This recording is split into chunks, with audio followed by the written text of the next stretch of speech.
This is Fieldsports Channel News.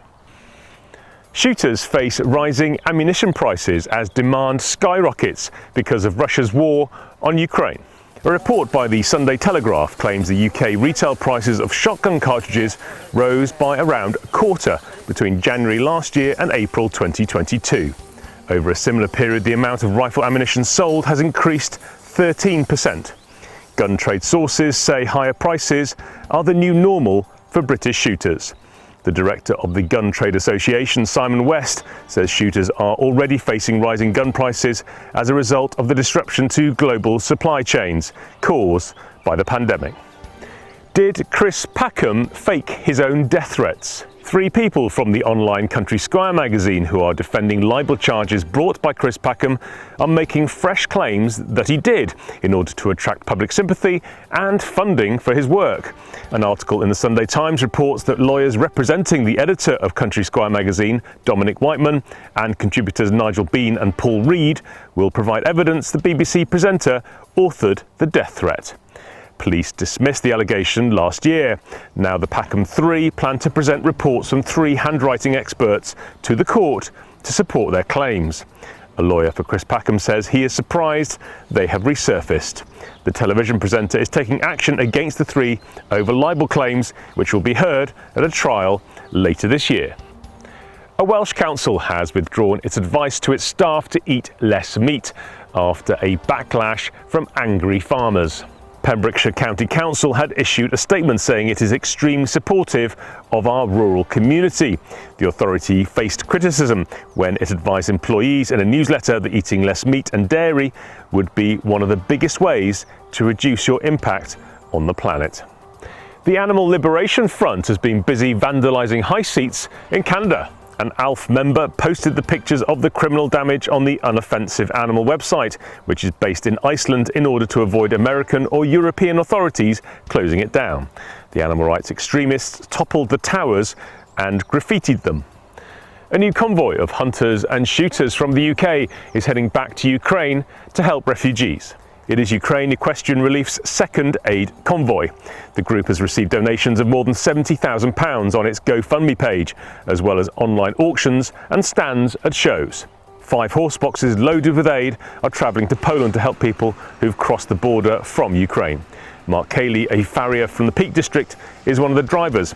I think we're lucky that we've all got horse boxes and the right kind of travelling equipment to do this. And then before I knew it, Ben was on with it, which I was quite shocked. You messaged me, didn't you? Yeah. And yeah, it's been 30 years. And I think because we can move our work about as farriers, and all the equestrian people have been so helpful and understanding, that yeah, it was able to happen. So as far as the whole equestrian world, all your clients, my clients, amazing, have been amazing with donations, help in any way, shape or form, even those that have got shoes off. Aunties have been forced to apologise after complaints about fundraising for what they called a fox hospital. The Keep the Ban group is promising to return donations after claims its animal sanctuary is cruel and being run by someone without veterinary experience.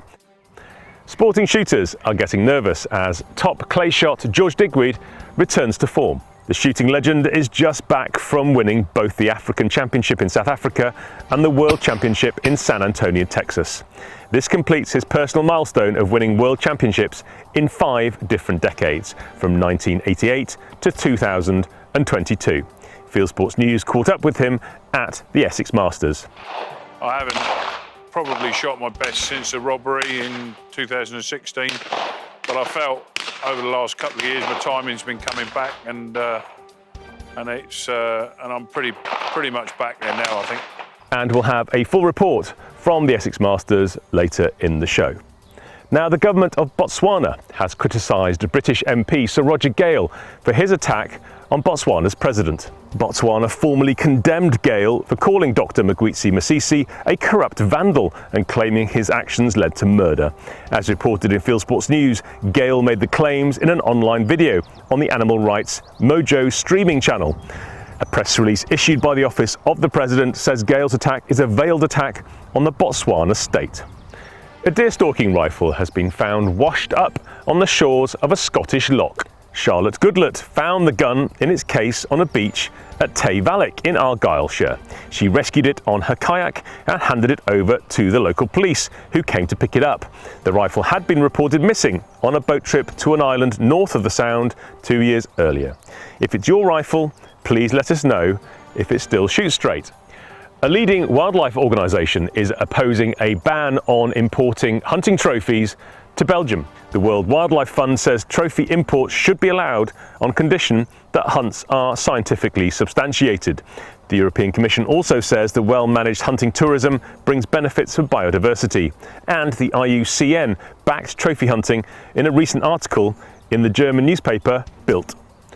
A team of spear fishermen have set a new record for catching lionfish. The Forever Young spearfishing team got a haul of 426 of the invasive species off Florida in the USA. The record was part of Earth Day in Monroe County in Florida. They fished from sunrise to sunset, diving from their boat. The introduced lionfish is a successful predator that starves out other species in reefs. And finally, what's the dog breed with the longest lifespan? It's the Jack Russell.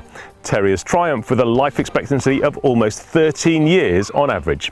That's nearly 3 times more than the ultra-trendy French Bulldog breed, which lasts an average of 4.5 years and came bottom of the survey. The Royal Veterinary College came up with the life expectancy predictions by looking at data from 30,000 dogs in the UK between 2016 and 2020.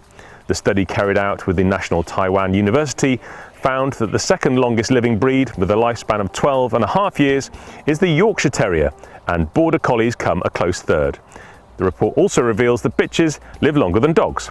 Guinness World Record recently declared the longest living dog is a 21-year-old Chihuahua in Florida.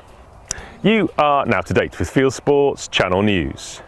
Stalking the stories, fishing for facts.